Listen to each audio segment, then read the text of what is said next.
Number 10, She-Hulk.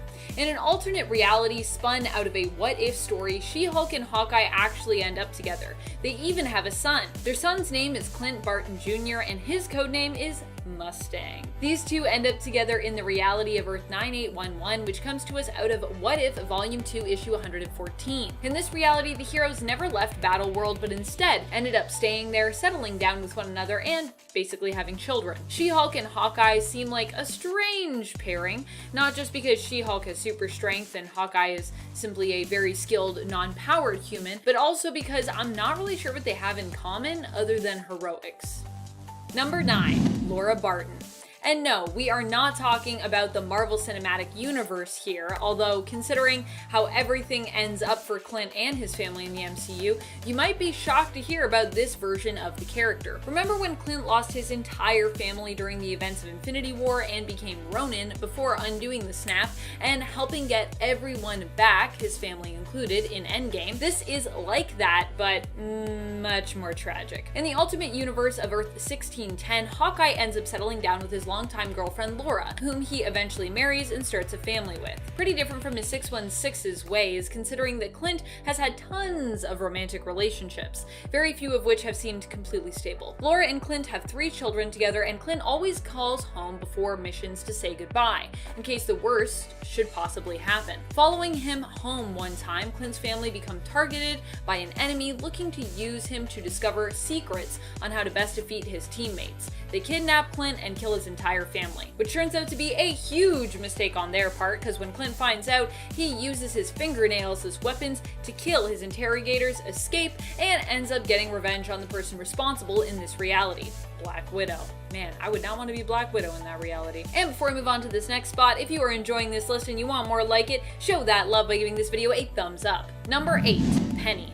Penny was a woman Clint had a random dalliance with that came back to haunt him. Penny first appeared in issue 3 of Matt Fraction and David Aja's Hawkeye series, where she was referred to initially as Cherry. After selling her car to Clint and then sleeping with him, it was revealed that the Mafia wanted her. Fortunately, both Hawkeye's Clint Barton and Kate Bishop were able to help Penny escape the Mafia and get safely to the airport. Later on, Penny returned to ask for Clint's help after the Mafia tracked her down to get the combination to a safe only she knew the code for. In the same arc, we learned that Cherry was actually Penny, and later on that Penny was actually Darlene. Darlene Penelope Wright, to be more exact, or Penny for short, because Penelope. You get it? Her reappearance actually caused quite a bit of a stir. You can check out Penny's first appearance in the 2012 Hawkeye series in issue 3. Number 7, Night Nurse.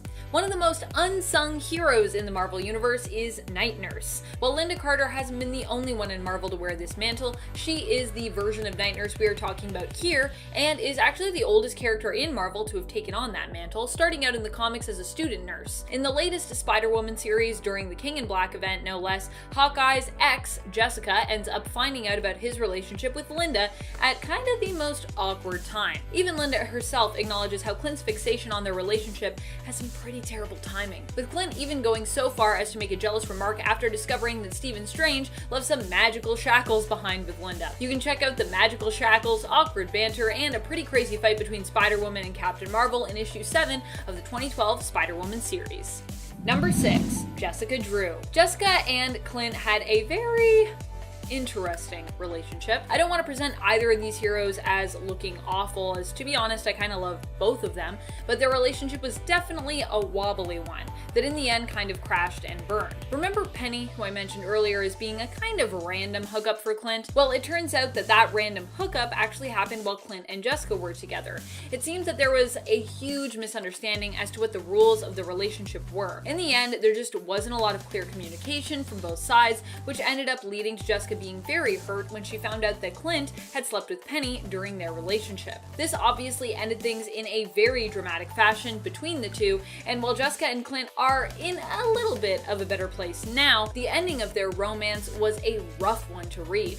If you want to experience it for yourself, check out issue 8 to 9 of the 2012 Hawkeye series. Not the whole relationship though, just the crash and burn part.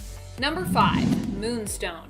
Despite the fact that Moonstone, aka Karla Sofin, is often a villain in the comics, she and Clint actually had a pretty well-established relationship. This took place during Clint's time on the Thunderbolts, where he was tasked with turning the team into a true group of heroes, being able to empathize with the desire to do good, but having a history of being bad. While their connection was pretty steamy, it sadly didn't end well. Karla ended up with so much power that it made her mind unstable, and after suffering a psychotic break, Hawkeye was used to force an arrow to help make her tangible long enough for the Vision to remove both of her moonstones. She had 2 at the time, hence her going kind of crazy, you know? Number 4, the Wasp. I still can't believe this was a thing. I mean, I know these two are both Avengers, teammates, and even friends, but when you go back and read Hawkeye's attitude when Janet was leading the team, it's almost impossible to imagine these two ever ending up together. Granted, it is implied in the comics that their relationship is undefined and possibly more physical than anything, but it still managed to go on for probably at least a month, which to me is very surprising. Go way back to issue 227 of Avengers, where Clint can't stop himself from complaining about how bossy Jan is, to issue 503, when we are treated to a flashback of her having a pregnancy scare revolving around her and Hawkeye potentially having kids together. It's just, wow. We've come a long way. I guess it just goes to show how much Clint Barton really has changed as a person over the years. Number 3, Mockingbird. Despite these two being married and having a long time on and off again romance in the comics, their relationship is still one of the weirdest out there. Clint and Bobby got married relatively quickly in the comics, and from there it was basically all downhill. During a mission with their team, the West Coast Avengers, Mockingbird was assaulted and ended up allowing her assailant to die as a result of the emotional and physical trauma that she had suffered. Hawkeye, however, actually didn't believe Mockingbird's retelling of the events. Yikes. That's pretty awful. Eventually, however, the two did manage to move past those events and reconcile, but unfortunately, Mockingbird died almost immediately after that happened. Later on, it was revealed that the Mockingbird that had died was not actually the real Bobby Morse, but was in fact a Skrull. Gasp. Bobby returned to Earth, but had been tormented while in prison by a Skrull impersonating Hawkeye, so just seeing Clint was pretty traumatizing for her. Add in that before she was abducted, Mockingbird had actually planned to file for a divorce with Clint, and you have a pretty weird and tragic stage set for their reunion, with Clint being like, "I'm so glad you're back," and her being like, "Ah, get away from me." Number 2, Scarlet Witch. After the events of House of M, Clint ends up tracking down the Scarlet Witch to check in on her. In the comics, it's always kind of been implied that Clint had a thing for Wanda, and of course, she is one of those characters that in her early days at least, everyone simply desired her because they just found her beauty so irresistible. Even Namor was into it for a time, and even compared his desire for her and his attraction to her to that of his desire for Susan Storm of the Fantastic Four. Wow. Clint runs into Wanda in a small community in Transia, but faints just as he finds her, apparently due to the thinness of the mountain air. When Clint wakes up, he finds himself in her apartment. She offers Clint food and tea, and the two talk before they end up feeling a pull towards one another and sleep together inevitably. Wanda doesn't seem to remember her past or who she was or Clint, or at least that's what she wants Clint to think. The brief romance is meant to symbolize closure for both heroes, except that it wasn't what it appeared to be, depending on your opinion of these events. Number 1, Doombot? As if the idea of Clint sleeping with an amnesiac Wanda wasn't weird enough, a different layer of weird was added to that romance story when it was implied that the Wanda staying at that apartment wasn't actually Wanda at all, but in fact was a Doombot put there to replace and imitate her. It's not specified though as to when this swap took place, so some still believe that the Wanda Clint slept with was in fact not a Doombot. Though if she was a Doombot, then of course that only makes the whole story weirder and also removes the symbolized closure from it for Clint, or obviously Wanda, who was never there really, but was actually off with Dr. Doom, who intended to marry her. Also guys, heads up, spoilers for Infinity War in this video. And at number 10, Loki and Natasha. Loki and Black Widow initially encountered one another during the first Avengers film. They had an amazing scene together where Loki seemingly gets into Natasha's head, only for her to reveal afterwards that it was all a sophisticated ploy to get information out of him about his plan, which she expertly executes, and then walks away, leaving Loki stunned. While ultimately it didn't foil Loki's getaway plans, it made for some interesting insight on Natasha's history in the MCU, and gave fans some interesting chemistry between the villain and the reformed Soviet spy. Hawkeye. Natasha played him good, and he tried to get under her skin, and towards the end of their scene together, Loki gets straight up volatile with her. And of course, all of this made for some great shipping fodder. Two masters of manipulation coming together and getting it on? Yeah, I can see how that's pretty darn appealing. Up next, number 9, Natasha. Natasha and Nick Fury. I think Natasha may be the most shipped character in the Avengers. She's got plenty of headships, plenty of femslash, and a fanon coupling with almost every other likable character, good and bad. And the Romanoff shipping even extends up to Nick Fury, who most see as a father figure to Black Widow. Oh god, I really hope there isn't fanfic out there where she refers to him as daddy. Ugh,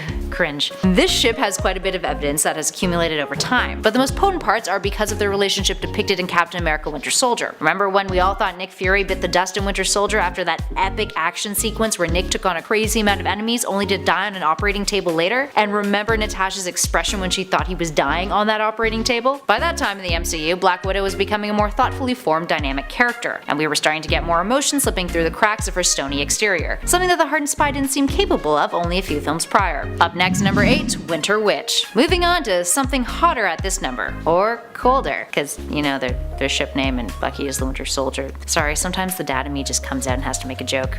Anywho, there's really not that much that the fans of Winter Witch ship have to go off of, unfortunately for them. The most that Bucky Barnes and Wanda Maximoff have interacted was in Captain America Civil War, with both of them being on Cap's side. But who knows, maybe they connected on the car ride over to the airport, getting buddy-buddy in the back seat, made out a little. Despite this, shippers have filled up Tumblr and Pinterest with photoshopped images of these two as a couple, often comparing similar moments the two have shared side by side. Bucky locked up in Civil War, Wanda locked up in Civil War, Bucky wearing a baseball cap, Wanda wearing a baseball cap, that kind of stuff. There's even blogs devoted to how hilarious Steve's reactions would be after him, being completely oblivious to the relationship, clued into what was going on. Perhaps these two are appealing to so many because they're both so troubled and traumatized. Who knows, maybe somewhere down the line Vision will be gone for good, and Bucky will slip into a more active role in the Avengers, and the two of them will develop the hots for one another. In our number 7 spot, Fitzsimmons. Leo Fitz and Gemma Simmons. Jumping away from the movies of the MCU over to one of its series, Fitzsimmons is the pairing of Leo Fitz and Gemma Simmons from Agents of S.H.I.E.L.D. You know,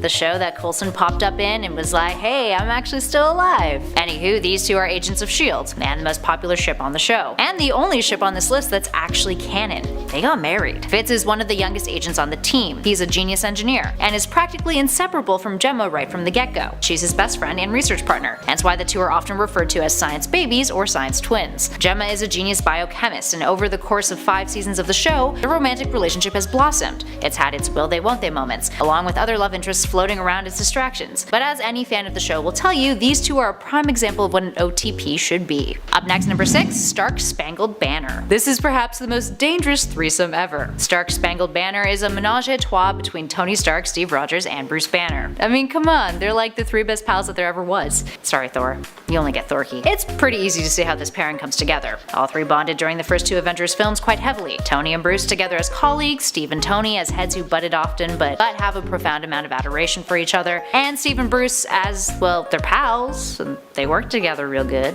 right? But look at all the fan art. Up next, number 5, Hawkwitch. Clint Barton and Wanda Maximoff. The Clint and Wanda fanship sparked up after her brother Pietro sacrificed himself to save Clint and a young Sokovian boy in Age of Ultron. Clint would go on to name his son after Pietro, the boy's middle name that is. His first name is Nathaniel, after Natasha. Later in Civil War, Clint comes to Wanda's rescue at the Avengers Tower, running into a battle that he'd obviously lose with Vision in order to do so, of course under the commands of Captain America. Ever since, fans of this unusual pairing have started popping up, and it's easy to see how these two would have some solid chemistry, even if Clint is significantly older than the young and extremely powerful Sokovian. But to some, that's just sexier. Up next, number 4, Freebird. Steve Rogers and Sam Wilson. Of course this is a ship. Also known as Captain Falcon, Steve and Sam have quite the bromance, which originated after they met in Captain America Winter Soldier. Cap turned to Sam in a time of need. After S.H.I.E.L.D. was officially compromised and fell, he and Natasha didn't really have anywhere to turn, except for Sam. Sam offered up everything he could to help them, and their cause, and became Falcon, willing to even sacrifice his life under Cap's command. And at times, Sam even seems jealous of Steve's relationship with Bucky, classic jealous boyfriend type, which is made for some great moments between him and the Winter Soldier. They're a ship there too. In at number 3, S.H.I.E.L.D. wives. Natasha Romanoff and Maria Hill. For all of y'all asking about the thumbnail from our last video that had some pretty hot and heavy fan art between Natasha and Maria in it, well, here we go, pals. S.H.I.E.L.D. wives is the coupling of Romanoff and Hill, the 2 most badass ladies of S.H.I.E.L.D. Still left alive, because you know, Peggy was a total boss. And she belongs with Steve. Come on. Sorry, all this shipping is getting to me. Anywho, these two are both seriously tough cookies. Brilliant on the battlefield, brilliant strategists, and brilliant agents. So naturally a fem-slash formed amongst fans, especially those craving to see more Maria Hill in the films. It's clear that Natasha and even Clint Barton all have quite the history with the head honcho agents of S.H.I.E.L.D., like Maria, Coulson, and Fury. So to believe that these two may have spent quite a bit of time bonding together in the past isn't totally out of the question. And the rest of the story? Well, that's all up to the fanfiction. And at number 2, Iron Widow, Tony Stark and Natasha Romanoff. Upon Black Widow's entry into the MCU during her first appearance in Iron Man 2, fans speculated that perhaps Tony's undeniable attraction to the spy moonlighting as Pepper's assistant would pan out to be something more. I mean, hey, who can blame them after watching this?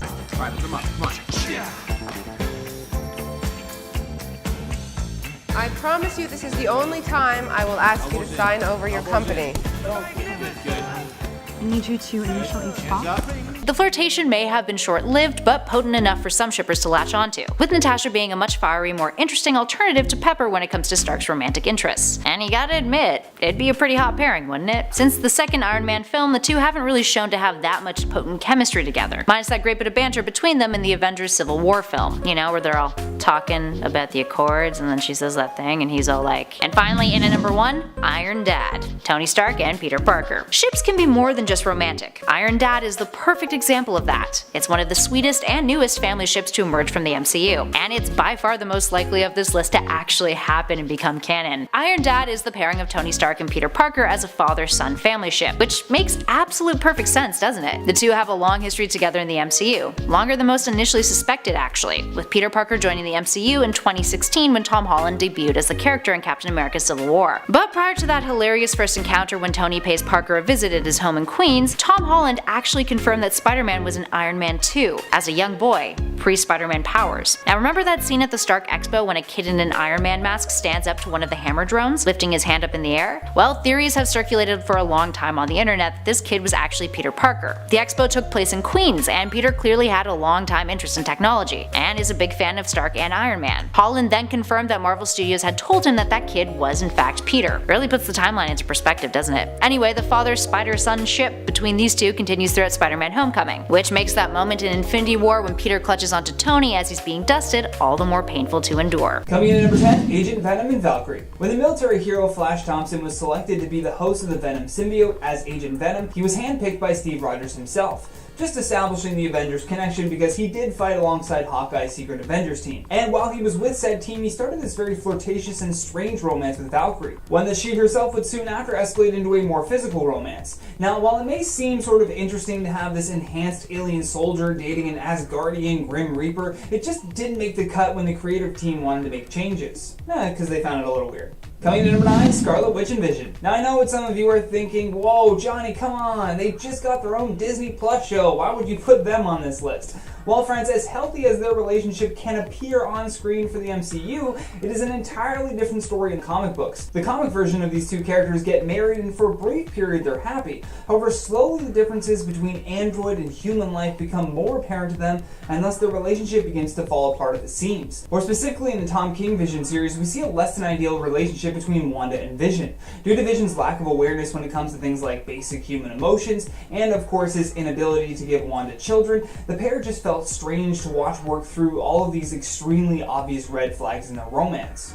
Coming in at number 8, Thor and Jane Foster. Much like Scarlet Witch and Vision, Thor and Jane Foster suffer from a similar romance red flag. The fact that they are literally two different types of creatures certainly creates issues, and this becomes even more apparent when a partner is in need and it's clear that the other just doesn't have the tools mentally, physically, or emotionally to assist them. Thor is a god from Asgard and Jane is a doctor on Earth. Both jobs would certainly be impressive to their peers on their respective planets, but from the jump of their blooming romance, even they knew it was a little bit weird. Now to be fair, this relationship becomes much less weird once Jane actually takes over the title of Thor.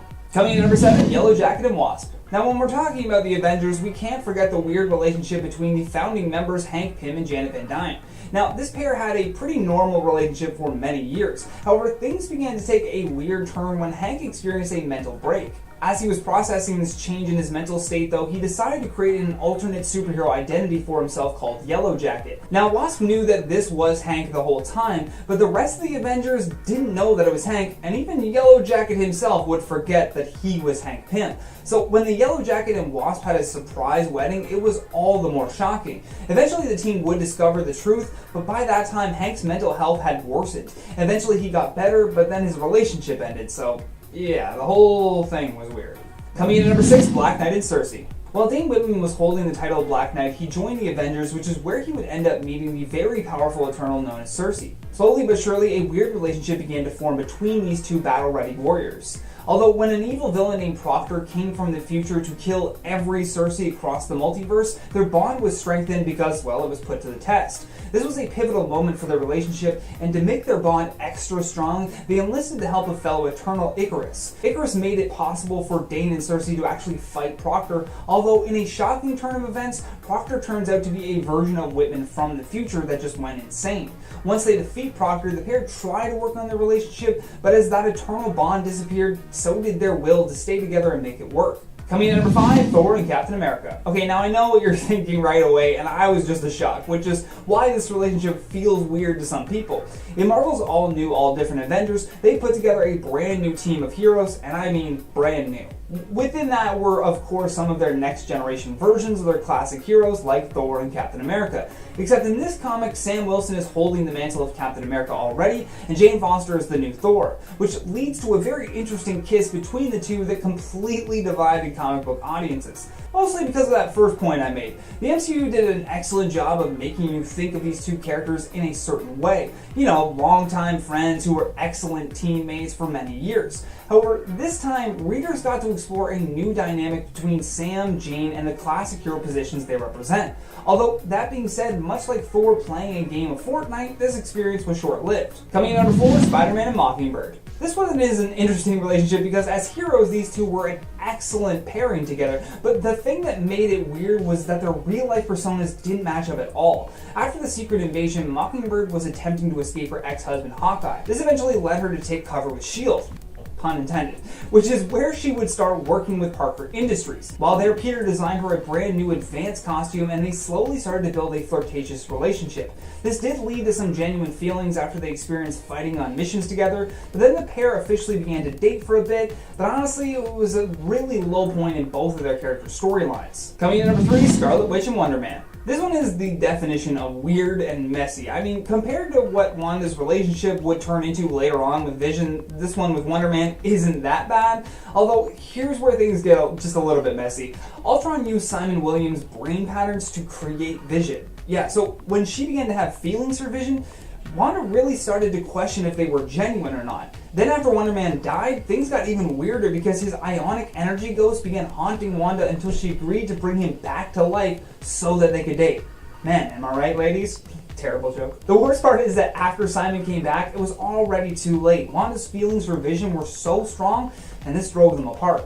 Coming in at number 2, She-Hulk and Thor. Not unlike our Thor and Captain America point, this relationship also challenged the typical dynamic of Earth's greatest heroes. When Jennifer Walters transformed into a more Hulk-like version of herself, she entered into a physical and then romantic relationship with Thor. This was definitely a weird choice for a relationship pairing, and not only did it take audiences a long time to get used to the idea, but the Avengers equally struggled with it. However, despite the haters, love prevailed during the Empire event where they made things official.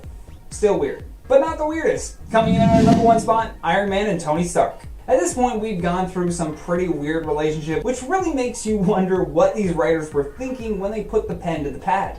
I mean, you have to assume they were on something to come up with some of these ideas. I mean, take our final point. In Invincible Iron Man number 30, Tony Stark's Iron Man suit is struck by lightning and gains sentience, which leads to it falling in love with Tony Stark. Like, bruh, what? Then when Tony says he doesn't like Iron Man like that, the suit apparently gets its feelings hurt and decides to kidnap him.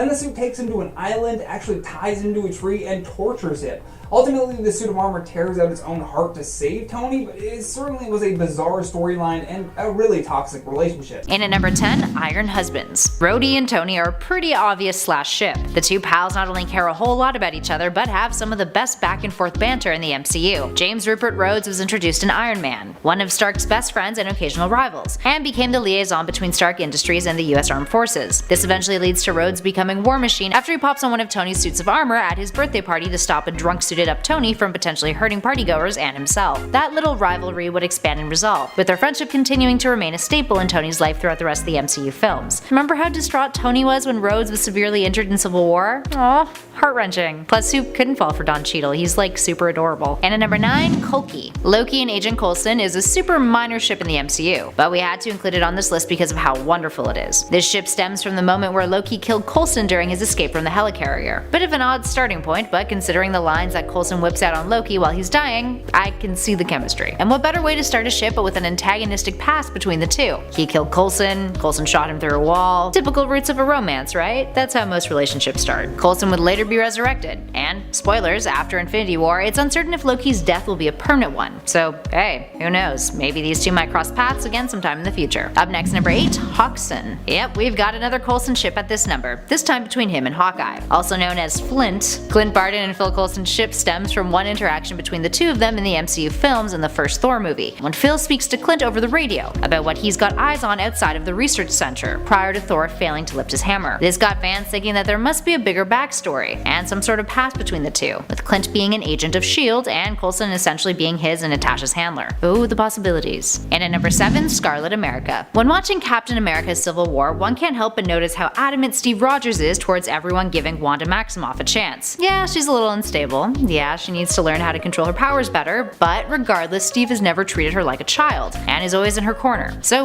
of course, there's a fanship brewing there. And their relationship in the comics has also helped fuel that fire. But in those storylines, Steve broke her heart, and she didn't take it too well, warping reality with her powers in the events leading up to the Avengers Disassembled story event. Up next, number 6, Science Boyfriends. Aside from having the best ship name ever, Science Boyfriends, aka Tony Stark and Bruce Banner, is actually a pretty fitting title. The two are the scientific experts on the team, prior to Shuri making her debut in Black Panther and putting their work to shame in Infinity War though. The duo work together often to tackle major problems together by combining their intellects. And yeah, knowledge is pretty damn sexy, so no wonder Science Boyfriends is one of the more popular pairings out there on the interwebs. Plus, let's not forget the great scene in Age of Ultron where Tony dons his Hulkbuster suit to try to tame an out-of-control Hulk. And if you take that in the context of their ship, it's kind of like the cutest thing ever. And at number 5, Clint Asha. Ooh. Clint Barton and Natasha Romanoff are a clear shipping choice. The two have a long history with one another, with both of them trusting each other immensely. Natasha denies the two have something romantically going on, but shippers often consider that as part of the fanon, stating that she's in denial about her own feelings. Fans even noticed that she was wearing an arrow necklace in the Winter Soldier film. While in the MCU, it's incredibly unlikely that the couple will ever be a thing, considering Clint has an adorable family which was revealed in Age of Ultron, the two at least have one of the best friendships in the movies. And I mean, they previously hooked up, so there's something there. And it's hard not to love it when both of them share the screen together, regardless. And at number 4, we have Steggy. Steggy is the relationship that could have been. Steve Rogers and Peggy Carter are each other's the one that got away. Steve was frozen, returning decades later after Peggy had lived quite the long life, making the moment when they reunite all that more gut-wrenching. And when Peggy passes in Civil War, it's hard not to shed a tear. Steve loved her dearly, and she loved him, although him moving on to her great niece Sharon Carter was kinda, well,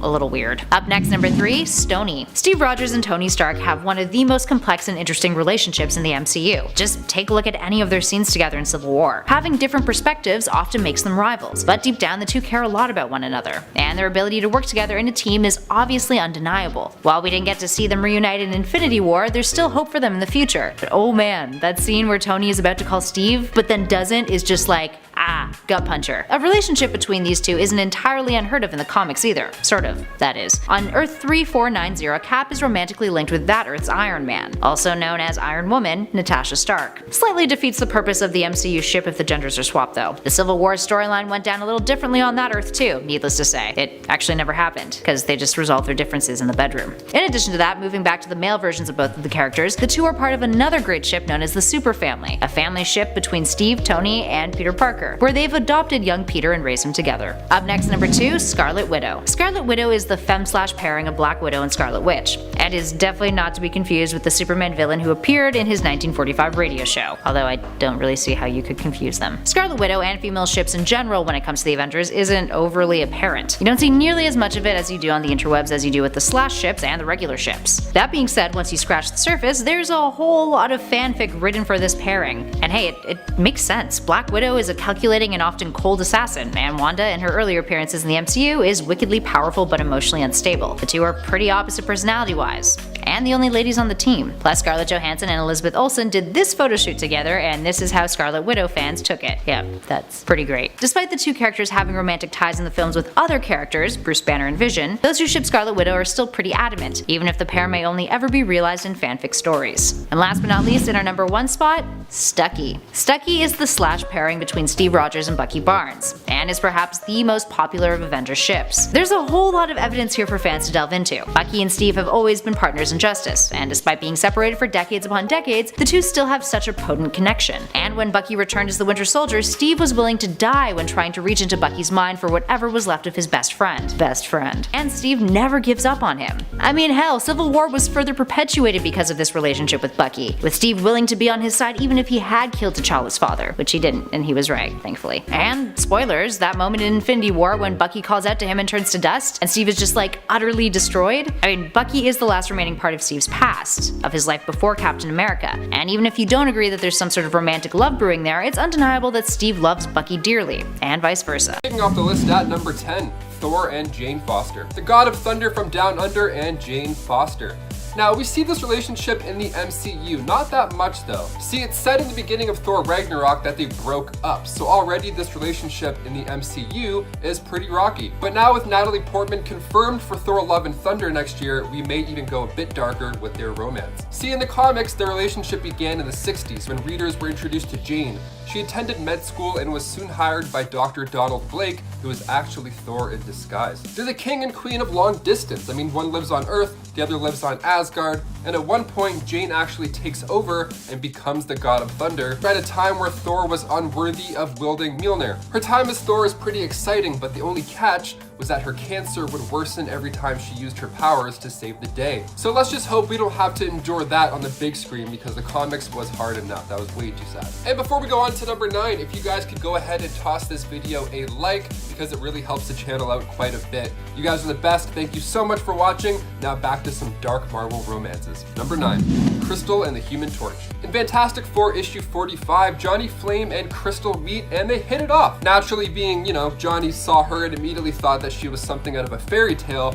How cute. So he approached her, and of course this spooked her, causing this giant gust of wind, a quick storm, and then poof, she was gone, nowhere to be seen. Johnny is like, what the blazes was that? Why is she gone? How did this happen? Mysteries. A few pages later, he runs into her again, but this time they show each other their superpowers, and that makes them instantly bond. The Fantastic Four needed a replacement temporarily while Sue was recovering from having their first child. So this Inhuman, Crystal, was looking to fill that spot. Johnny and her were close. They dated after this, and then Crystal was front cover by time Fantastic Four issue 81 rolled around. And then in Avengers issue 104, after a battle with a Sentinel, Quicksilver is hurt. The two of them ended up getting close as well, maybe a bit too close, because then she fell in love with Pietro. Sorry, Johnny, just not hot enough this time, it seems. Number 8, Crystal and Quicksilver. It happens, okay? Maybe you're with somebody, you meet another person, you just can't help it. Love is love. You gotta chase those feelings. It's not easy. So when it comes to Quicksilver, chasing doesn't take that long, being super fast and all. Crystal and Johnny broke up after she admitted to falling in love with Pietro, and then they got married. Now this sounds like Johnny is the only one who got hurt here, but that's not the case for long. Crystal and Pietro's marriage was the first between an Inhuman and a human in history, so it was kind of a big deal. They ended up having a daughter who surprisingly was born without any powers, and they named her Luna after the world that she was born on. Quicksilver believed that he had the right to subject the child to the Terrigen Mist, but Crystal wanted her to grow up normal. So their marriage now began to spiral. Quicksilver's temper was ruining things, and Crystal had an affair with another man named Norm Webster. She told Quicksilver while she was unwell and half asleep. It was wild. Funny enough, Norm was actually the same guy who sold the Vision and Scarlet Witch their home in Vision and Scarlet Witch issue issue 1, volume 2. Once Norman found out that Crystal was married, he was like, nah, I'm out of here, I'm bouncing, see ya. Crystal then left Quicksilver with Luna and then returned to the Fantastic Four, searching for that relationship with Johnny again. What a mess. What an absolute mess. Number 7, Thor and Lady Sif. This next one, okay, I think this will be a central plot for the next Thor movie, perhaps. When it comes to Norse mythology, Thor's wife is Lady Sif. In the comics, it's not that easy. See, they were on and off for a while, and we see glimpses of this in the MCU. With Lady Sif's absence in Ragnarok, fans can expect her to return into Thor's life, kind of like Bo Peep in Toy Story 4. She's still around, she's just not around here right now, per se. In Journey into Mystery, issue 102, Thor had fallen in love with Lady Sif, so much so that when Sif had been kidnapped by storm giants and ended up as a prisoner of Hela, Thor straight up offered his own life in order to save hers. And Hela was so impressed that she let them both go. She was like, wow, go make out, go do something, that's great, you guys are great. And then in Thor 236, Lady Sif sacrificed her own life in order to save Jane's. Now, while this may seem like a rather dark plot, I'm sure we'll get some sort of version in it in the next Thor movie. Maybe the reality gem has caused some life-altering effects to Jane, and Lady Sif can somehow be the only one to save her at the end of the movie. Number 6, Black Widow and Bruce Banner. Remember in Age of Ultron when Black Widow was the key to calming Bruce Banner down? They were in love, probably. I mean, I think, maybe? I mean, they were flirting at the beginning of Age of Ultron. Even Steve Rogers was like, hey, you're not breaking any bylaws, go for it. I insist. And then cut to later in the movie, they're at Clint's secret family farmhouse talking about running away together. And then after all this time, Bruce finally returns to Earth in Infinity War, and he says hi to Nat, and then she says hi back, and that's kind of it. Well, according to Infinity War co-screenwriter Stephen McFeely, he said they certainly tried to, but it became very clear that if the scene was just not the A-plot of the movie, it couldn't survive Infinity War. He said that thing has to be on rails just to get to the finish line. He said you couldn't wrap up loose threads just because you wanted to. That's a valid point, but when Natasha sacrifices her life in order to allow Hawkeye to get the Soul Stone, Banner just like throws a bench. I mean, I was seriously expecting more heartbreak from him.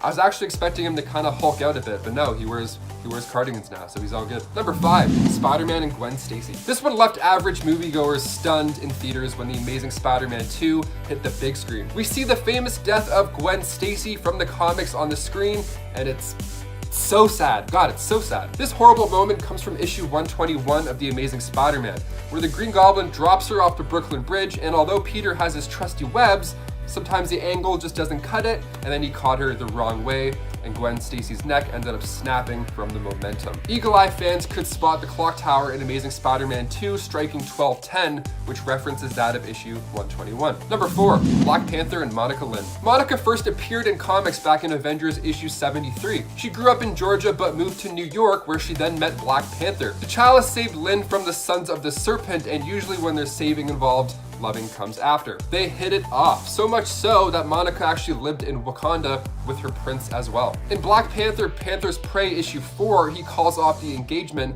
without giving an explanation why. But then in Black Panther volume 4 issue 16, Monica Lynn is seen performing. She's a great singer in the comics, and she sings a sad love song to a sold-out crowd in Washington, D.C. Through her lyrics, she reflects on her heartbreak and the fact that T'Challa is marrying someone else. He actually ends up marrying Storm. Wow, what an artist. She turns her pain into passion. She's like Adele, but better. Number 3, Jean Grey and Scott Summers. Cyclops and Jean Grey became close in the school for gifted youngsters after Scott was given a visor made of ruby quartz. He could then control his powers and shortly became the deputy leader of the X-Men, and then of course fell in love with his teammate, the wonderful Jean Grey. Sounds like a dream when it comes to the gifted youngsters, no? I mean, they're super close, and of course their romance was a fan favorite. She's in his head as well. I mean that in a literal sense. Jean created a psychic link between them both, giving them the ability to read each other's minds. Guys, just a pause right there. Would you ever want that with your significant other? Would you ever want like your brains to be linked and you know what each other's thinking about? I mean,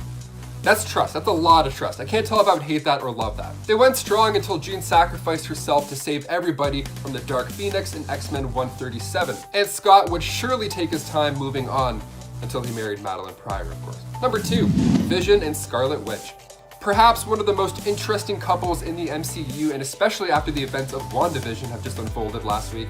it's fair to say that this deserves a spot on the list as well. He's an android and she's a witch, and they go through a lot together. So Vision and Wanda tied the knot back in 1974, and they've even welcomed twins at one point. Catch was, those twins of Wanda and Visions came out of nowhere, and it was then revealed that their souls were actually part of Mephisto, which was actually a running theory in WandaVision for a while, but that might have been too dark for the show, which makes sense. So these twins have been in the comics to grow up to become Wiccan and Speed, and in the MCU, Wanda and Vision's romance is super fun to watch for the most part.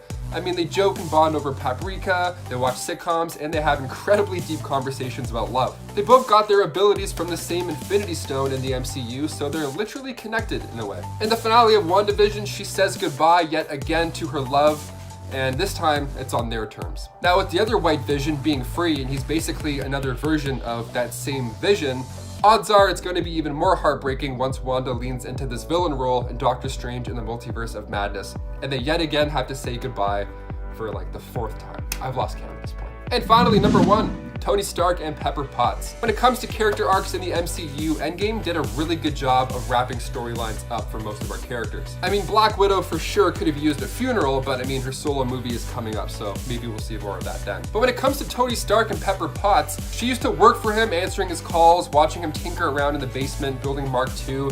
They had their ups and downs throughout the years. Like in Civil War, Tony and Pepper were separated, and then at the end of Homecoming, Tony pops out an engagement ring, and then things come to a tragic end, of course, when Tony sacrifices his life in order to wipe out Thanos and his army.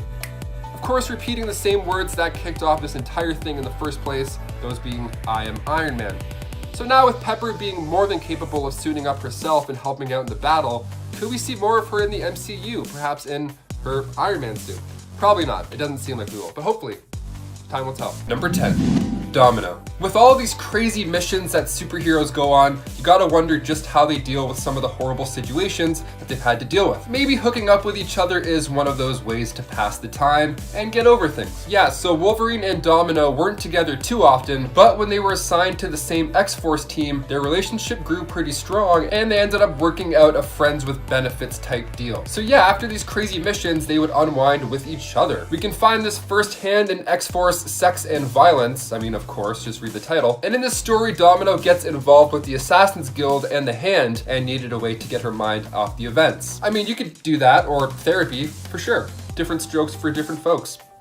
Literally. And before we go on to number 9, if you guys want to go ahead and give us a thumbs up on the video, because it helps out our channel so much. You guys are the best. Thank you so much for watching. Now let's keep going with this crazy list. Number 9, Amir. This next romance lasted about 10 issues, and it begins with Wolverine Volume 3, issue 48. She even says for Logan not to worry about their hookup because Atlanteans don't have the same hang-ons that humans do when it comes to physical intimacy. It can be just about the physical elements only. And it's funny because Wolverine is the timid one this time around. He's vulnerable. He even says that he's not worried. He just feels like he needs someone to talk to lately. So what started out as Amir and her team helping Wolverine with a mission turned into this relationship, with Wolverine really caring about her. Amir unfortunately didn't survive during a mission against the Scimitar organization. Number 8.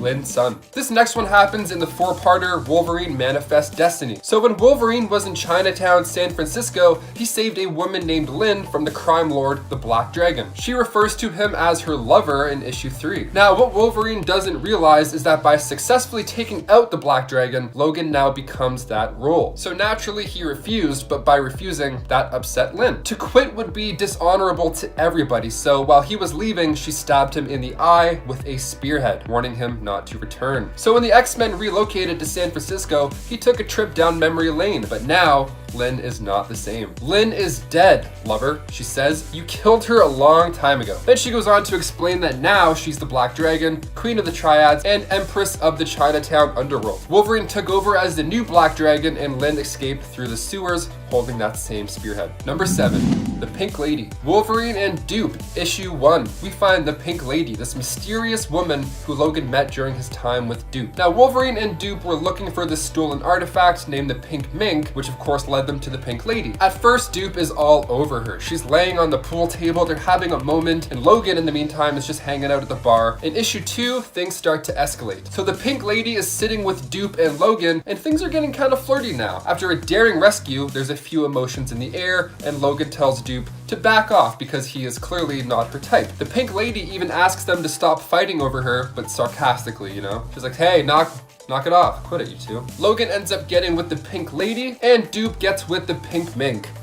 Everybody wins. Number 6, Black Cat. Wolverine and Black Cat Claws was a 3-parter released in 2010. In it, we find the start of a romance with Felicia Hardy, Black Cat. When she first met with Wolverine, they were both kidnapped by Kraven the Hunter, and in order for him to hunt them down on his tropical island. Sounds like a great way to pass the time, sure. Now, at the start of this, Black Cat and Wolverine were really not a fan of each other. But after you go against Kraven and run around together, you're bound to bond in some way or another, especially when you're beating up bad guys together. So while it turned out that Kraven was actually a robot the whole time, the true villain all along this whole time was Arcade and his girlfriend White Rabbit. So now they're taking down robots together, and in the third part of the story, the cover alone suggests that the pair get pretty close. So Black Cat steals a helicopter, Wolverine almost gets eaten by a fish. It's wild. And then this is when Black Cat admits that Wolverine was growing on her. And then on cue, he hops out of the water. And then cuts to the two of them on a date a few days later where Black Cat reminds Wolverine that she can also smell pheromones. Number 5, Seraph. This one comes from Wolverine Origins Annual number 1. Her name was Seraph, and she was really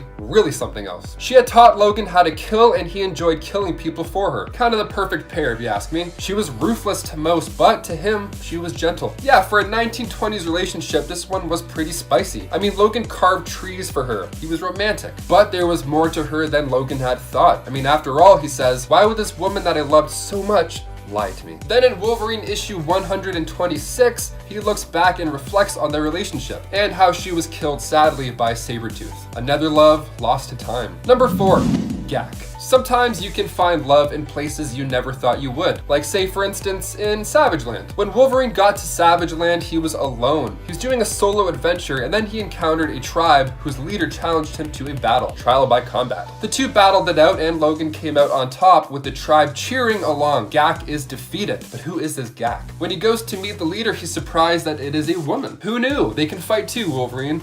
They spent some time together and they eventually became lovers. So Gak became pretty protective over him as she fought off the other woman who got even close to him. Things took a turn once Wolverine started getting chased down by a dinosaur, and then he was promptly eaten by said dinosaur. But of course he was revealed to be alive, and then Gak tried to find ways to keep him in the Savage Land after that. She's like, yay, you're back, but also don't go anywhere. I'm gonna hide your plane. Yeah, she hid his plane from him. She wanted no way for this guy to get out. But eventually he had to return home by plane with a sad Gak watching. Hate to see you go, but love to watch you leave, Logan. Number 3, Squirrel Girl. Doreen Green. Alright, this one's pretty messed up. This has been speculated for a while now, and it comes down to a simple page of text. In New Avengers, issue 7, we see the two talking as if something had happened. Something rather intimate, that is. Cause see, Doreen is like, well, I hope we can agree to be professional, and Wolverine's like, why of course. Also, you look amazing. And she's like, hey, you look amazing too. So there's something there. This romance fling thing becomes more evident come Wolverine issue 8, when Emma Frost had entered Wolverine's mind and literally found a room called Sexual Fantasies. So Emma says, I know I'm gonna regret doing this, and maybe she was right. Upon opening the door, none other than Doreen Green is there herself, just hanging about. Number 2,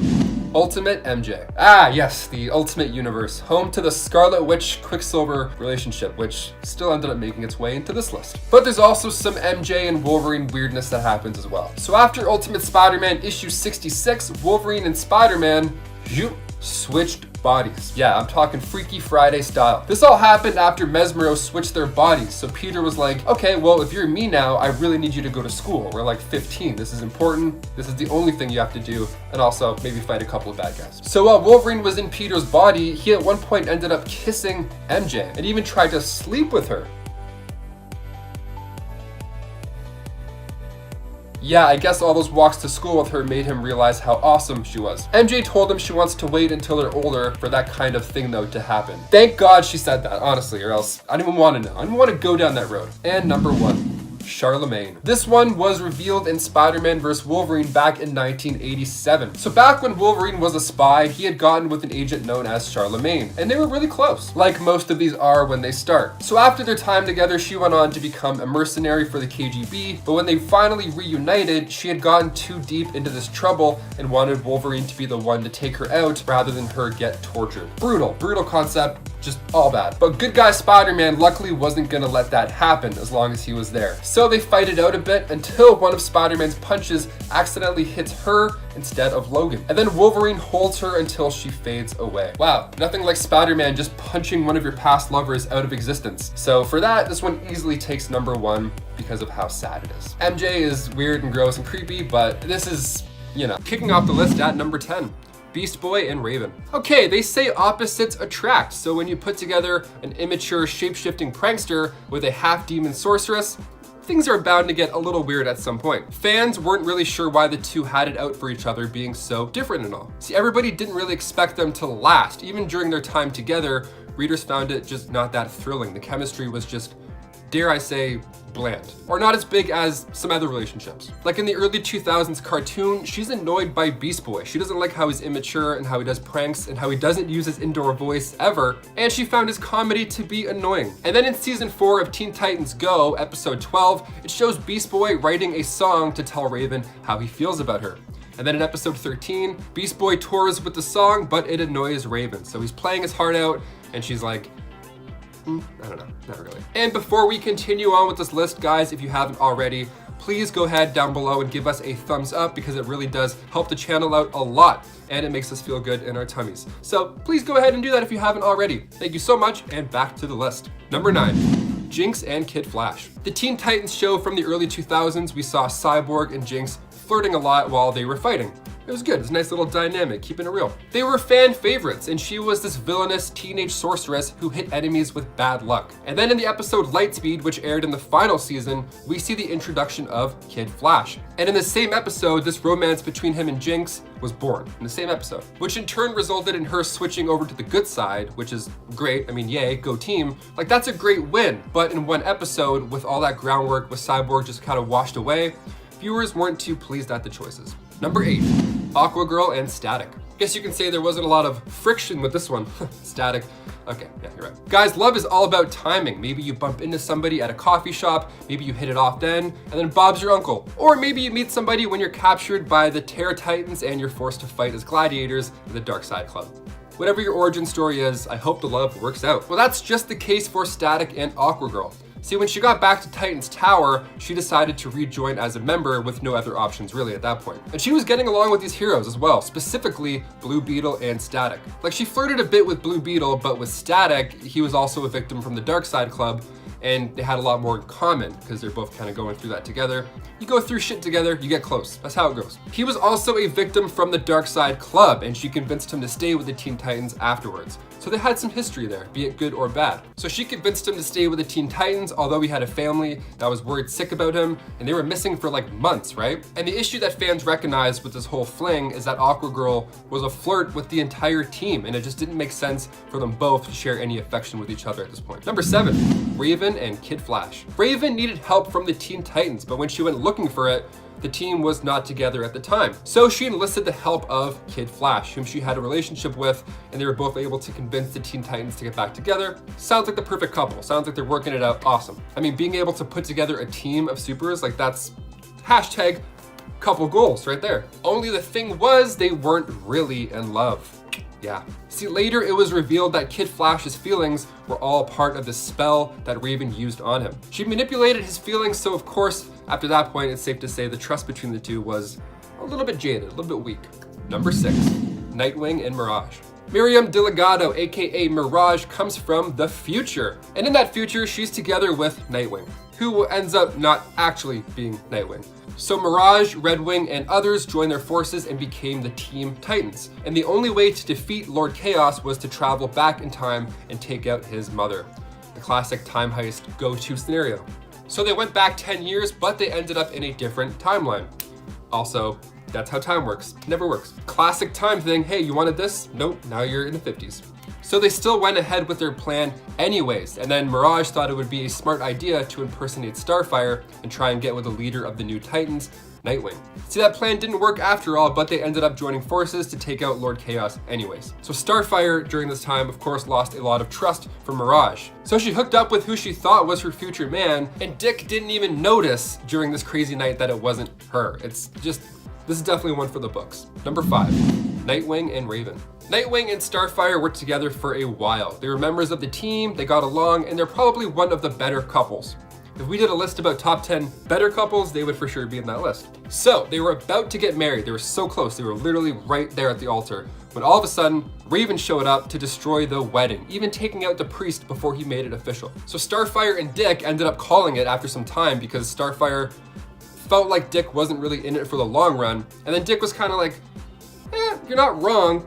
So Raven and Dick were never a couple in the comics. This is an important note. So for her to come out all of a sudden and be attracted to Nightwing was just the writers trying to make Dick seem like a bigger catch at this point. Raven was just getting used to having emotions at this time, being fair, but when it came to keeping it cool around Dick, or rather Nightwing, but when it came down to keeping it cool, acting chill around Nightwing, she just couldn't get a grip, but everything else in her life she could control. She just had to ruin the wedding, eh? I mean, no dancing to shout, no white wine. Number 4, Kid Flash and Solstice. When Bart was captured and forced to serve a life of labor on a distant and lonely planet, Solstice, who at the time was in love with him, just head over heels, took out an agent of the functionary just so she could serve the same punishment and be with him. I remember one time in high school, I said I was part of this group that was slacking off. I got in trouble just so I could go to detention with them, or else I'd eat alone, you know? Ride or die, let's do it. So I get it, but I mean, these stakes were just, a tad higher. So Bart, Kieran, and Superboy decide to remain in the 30th century, and Bart and Solstice were trapped on the planet Takaron Galtos, forced to kill and survive. All the while, love just flows in the air between them. Number 3, Robin and Wonder Girl. This next one is absolutely insane. Okay, it's so gross as well. So after the death of Superboy in Infinite Crisis, Robin's plan was to try and replace him with a clone using Superboy's corpse. Now, of course, that was way easier said than done, and this failed over and over and over again. So Wonder Girl waltzes in and then sees Robin frustrated at these failures, and he starts to destroy all of these attempts of a clone. Then they both bonded over how upset they were at the loss of Superboy, and with all the remains of all these clones just strewn about, just squishing under their feet, they shared a kiss while a tear was coming down their face. Beautiful moment, definitely a beautiful moment to be like, hey, we're gonna get through this, like I miss him too. But like, you're standing on his spleen. You're standing on like 7 of his spleens, all these clones. I'd be like, hey, can we mop first? Like this is gross. I'm hearing squishy squishes while I'm trying to hug you. Can we please get a janitor? I mean, bonding over a death, sure, that's normal, but bonding over the death of somebody that's spilt around you, no way, we can't overlook that. Number 2, Beast Boy and Tara. She pops up in the 2nd season episode titled Tara, of course, when she's running away from a giant scorpion, which sounds like all my nightmares, sounds terrifying. Massive scorpions, no thank you. So the Titans, of course, come to the rescue, but help is not something she needed, really.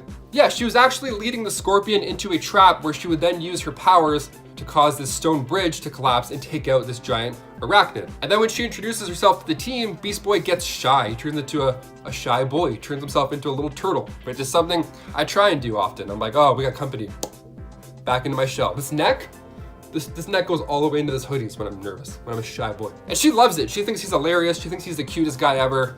Fair. So now Tara and Beast Boy are close. Beast Boy convinces Tara to stay with the team and train, but during that conversation by the water, Tara accidentally moves a rock that Beast Boy is sitting on, so now the secret is out.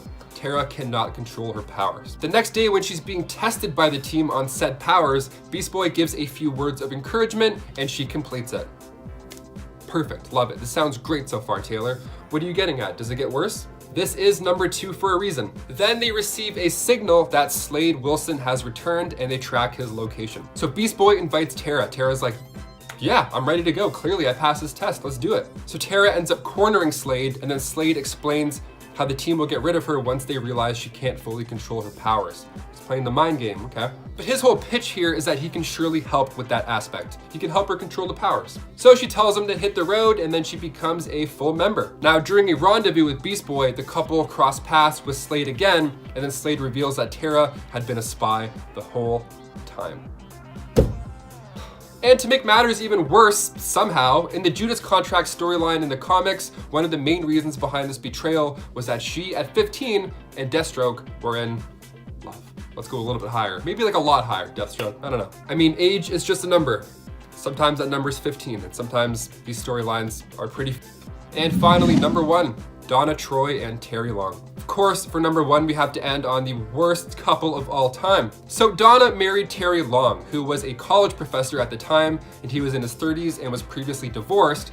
And Donna Again, age is just a number. She was 19 years old and in his class. Yeah, she was his student. He was the teacher. So, oof. So Terry was working a few jobs just to make ends meet, but he wasn't a great boyfriend while they were dating by any means. He hit on her friends numerous times and he used her to get some clout. They were married with a kid until a car crash was just written into the story, taking out Terry and his son, who would go on to become Lord Chaos. So yeah, get rid of a lot of that stuff. Let's just get rid of a lot of that stuff. Fans were not happy with this element of the story and it's totally justified. And also, bonus points for him hitting on Starfire, and then Starfire also had a crush on him back while this was happening. It was just a mess. I feel like I was watching The Bachelor in Paradise. Just ugh. And at number 10, Roman Rogers. Back in Captain America Winter Soldier, the headship between Natasha Romanoff and Steve Rogers got some fuel for its fire. Cap and Black Widow made a great team, working together to unravel the mystery behind S.H.I.E.L.D. being compromised. Not only did they have some stellar banter, but they also shared a kiss, prompted by Natasha, as a way for them to become invisible when Strike hunted them down in a shopping mall. Oh, the chemistry. Despite the Natasha-Bruce Banner flirtation in Age of Ultron, fans of Roman Rogers still have high hopes. By the end of Age of Ultron, the two begin training the Avengers recruits together, and in Civil War, despite being on opposite sides of the Sokovia Accords, Natasha is still there for Steve when Peggy Carter dies. And then in Infinity War, the two are working together again, and save Vision and Wanda from Proxima Midnight and Corvus Glaive. What have they been up to between Civil War and Infinity War? Playing tonsil hockey perhaps? Sorry, let's move on. And at number 9, Domestic Avengers. Moving on to a more adorable and platonic ship, the Domestic Avengers is a family ship, which, to be frank, isn't all that different from what we're used to seeing from the members of the Avengers back in Age of Ultron. The ship itself started after the first Avengers film, and many fans theorized that Stark Tower would become the Avengers Tower, and that became a pretty big basis for a lot of fanfics. Not only just for the domestic Avengers, but other ships too. And then it became a reality, which is pretty great. Ever since the Sokovia Wars and Civil War, we haven't really gone to see the domestic Avengers in full swing. Because let's be honest, fighting Thanos isn't really family bonding time. But the likelihood of us getting more domestic Avengers moments is pretty high, even if it's with a few members missing from the team. But hopefully not. Who knows what will happen in Avengers 4. And at number 8, Capsicole. Remember how jazzed Phil Coulson was the first time he met Steve Rogers in the Avengers? Phil is most definitely a Captain America fanboy. He's got those adorable cards. And that affection for the Star-Spangled Hero is primarily what fuels the Steve Rogers-Phil Coulson ship. While these days Steve thinks Phil is dead, fans of the ship are hoping that Phil will make a glorious return, revealing himself to the initial Avengers team, and that Steve will be all wide-eyed and run into his arms and everything will be great. Oh, Coulson. And at number 7, Frost Iron. Frost Iron has some of the most devoted shippers out there. Have you guys seen the beautiful fan art that people have made of them? It's some impressive stuff. Loki and Tony Stark don't have a whole lot of romantic chemistry in the films,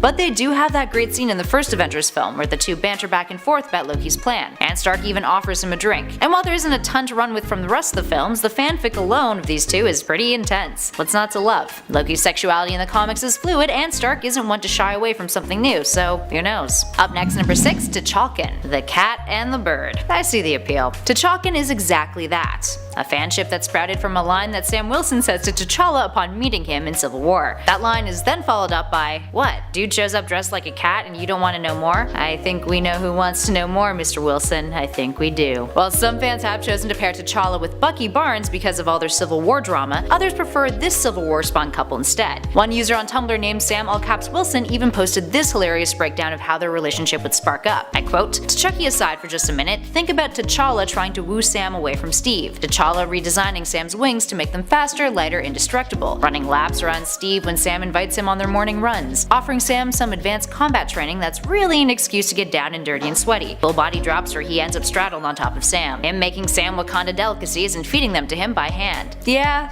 I get the allure. And at number 5, Black Pepper. Black Pepper is the coupling of Pepper Potts and Black Widow. As you can guess, this femslash started up after Natasha's first appearance in Iron Man 2, when she was masquerading as Pepper's assistant and had this glorious introduction. Be the best of friends, but oh my, they would be the cutest couple. As one user named Underruzi posted, I quote, "Marvel Studios could make a film of only Shuri and Peter watching Vines on a couch, and Peter crying because it won't come back, and then Shuri buying it so that they can binge watch every iconic Vine on existence for 2.5 hours. And honestly, I would watch the hell out of that film 5 times on the same day for a week straight." Yeah, that's 2. Also, ship name suggestions, anybody? I've seen science buddies flown around, kinda like the new and improved Science Bros, but I feel like we could get a bit more creative than that. And at number 2, Thorky. Thorky is the shipping of Thor and Loki. It's totally fine because they're not actually brothers, you guys. Loki has always been Thor's main antagonist. It's how he was introduced in the comics, and for the first phase of the MCU, that was his role too. But after their work together in Thor: The Dark World, yes, the MCU film that we all wish was a whole lot better, the brothers became pretty good teammates, and this carried through into Thor Ragnarok. They trust each other. And then when Loki is killed by Thanos at the beginning of Infinity War, I said spoilers, oh god, the pain that rifles through Thor is almost too much. The relationship has grown so much over the last almost decade, and if the fan art and fanfic is any indicator, shippers hope that we'll see this bromance transform into a romance. Or at least, further their relationship even more. Loki will come back. Tom Hiddleston is actually contracted to come back in Avengers 4, so he'll be there. And lastly, in our number 1 spot, Iron Strange, aka Awesome Facial Hair Husbands. Another very recent ship to set sail in the hearts of MCU fans is the pairing of Doctor Strange and Iron Man, known as Iron Strange, or Awesome Facial Hair Husbands, if you're going by the comics. Dear God, how perfect are they? While it may look like a blossoming bromance to some, others see it as a blossoming romance between two very different yet two very similar powerful intellectuals. Prior to Avengers Infinity War, fans were really hyped about how Stephen Strange and Tony Stark would interact with one another. Fans of the comics are no stranger to the duo's banter in the panels, and it more than translated onto the screen, with the two characters annoyed with one another at first, but then working together, along with the members of the Guardians and Spider-Man, to execute an almost perfect plan against Thanos on Titan. It fails because of Star-Lord. But we did get to see Doctor Strange save Stark's life, which was likely concerning a very important plot point for the next Avengers film, but still gave fans of the ship some necessary fuel for their Iron Strange fires.